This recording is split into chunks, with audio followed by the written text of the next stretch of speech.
একেবারে নতুন আপডেট রয়েছে লক্ষ্মীর ভান্ডার প্রকল্প নিয়ে। আপনারা জানেন, আপনাদের পরিবারে যদি মহিলা থাকে অবশ্যই আপনারা জানেন যে লক্ষ্মীর ভান্ডার প্রকল্পে প্রত্যেক মাসেই কিন্তু রাজ্য সরকারের তরফ থেকে 500 টাকা এবং 1000 টাকা দেওয়া হয়। ইতিমধ্যেই কিন্তু সেই টাকার পরিমাণ কিন্তু বাড়িয়ে দিতে চলেছে পশ্চিমবঙ্গ রাজ্য সরকার।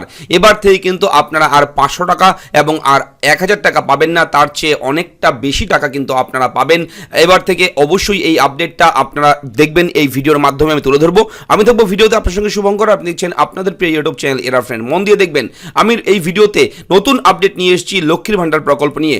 আপনারা জানেন যে বর্তমানে এই লক্ষ্মীর ভান্ডার প্রকল্পে সাধারণ মহিলারা পান কিন্তু প্রত্যেক মাসে 500 টাকা, আর তপশিলি সম্প্রদায়ের মহিলারা পান প্রতি মাসে 1000 টাকা। তবে এই প্রকল্পেই সুবিধাভোগীরা পেতে পারেন আরও বেশি টাকা। বিশেষ সূত্রে এমনটাই জানা গিয়েছে, নবান্ন সূত্রে খবর, এই প্রকল্পে আরও 250 টাকা করে বাড়তি পাবে মহিলারা, অর্থাৎ সাধারণ মহিলারা। অর্থাৎ সাধারণ মহিলা মানে হচ্ছে জেনারেল যারা, ওবিসি যারা, তারা কিন্তু 750 টাকা করে পাবে। আর তপশিলি সম্প্রদায়ের যারা মহিলা তারা কিন্তু প্রত্যেক মাসে পাবে 1250 টাকা করে।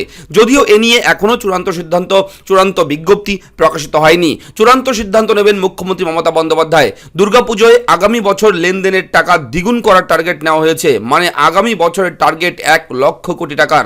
অন্যদিকে গত 8ই অক্টোবর থেকেই আধিকারিকরা করছেন ওয়ার্ক ফ্রম হোম।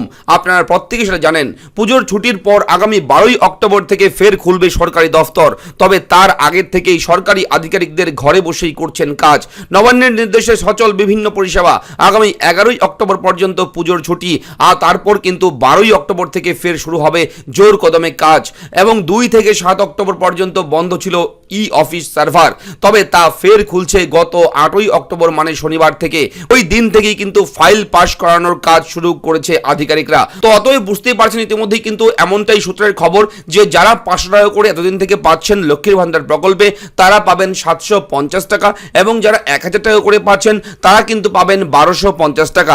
এটা কিন্তু বাড়িয়ে দেওয়া হয়েছে, অর্থাৎ এই অ্যামাউন্টটা কিন্তু বাড়িয়ে দেওয়া হয়েছে। টোটাল অ্যামাউন্ট যেটা বাড়ানো হয়েছে সেটা হচ্ছে 250 টাকা। এটা কিন্তু সূত্রের খবর, তবে এখনো কিন্তু চূড়ান্ত বিজ্ঞপ্তি প্রকাশিত হয়নি। আমরা কিন্তু সূত্রের খবর আপনার সঙ্গে শেয়ার করলাম। অবশ্যই এই তথ্যটা যদি ভালো লাগে অবশ্যই লাইক করবেন, এবং কারা কারা এই প্রকল্প নিয়ে খুশি আপনারা অবশ্যই কমেন্ট করে জানাবেন আপনাদের জেলার নাম। তো এই ধরনের গুরুত্বপূর্ণ ব্রেকিং আপডেটগুলো সবার আগে পেতে আপনারা অবশ্যই আমাদের এরা ফ্রেন্ড ইউটিউব চ্যানেলটাকে সাবস্ক্রাইব করুন, এবং পাশে থাকা বেল আইকনে ক্লিক করে অল অপশনটা অন করে দিন। এবং লক্ষ্মীর ভান্ডার প্রকল্প নিয়ে কোনো রকম ডাউট থাকলে, কিছু সমস্যা থাকলে অবশ্যই আমাদের জানাবেন। আমরা অবশ্যই আপনাদের সমস্যার সমাধান ভিডিও নিয়ে আসবো। ধন্যবাদ।